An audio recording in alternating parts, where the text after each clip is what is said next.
Ақын кетіп барады. Тәуелбайдың Ақтангер ақыны Қайықназар Шотбасовқа. Маңғазданып жатырсынау кең далам, көктем келіп жусан исі аңқыған,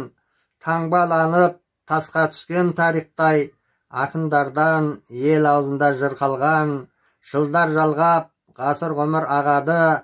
әр пенденің тағдыры бар арманы, ақындардың ерекше ғой тағдыры, ақ қағазға жыр төгеді қаламы,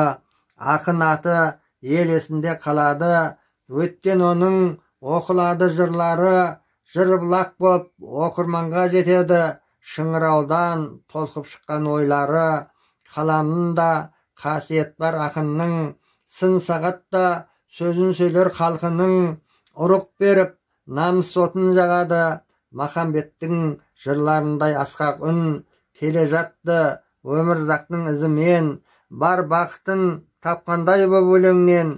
жыр додада жүлдегерді атанды, ақын еді өзгешелеу ту тіккен, түссе көзге парасаттың майданы, ақын деген ақиқатын айтады, кетті бізге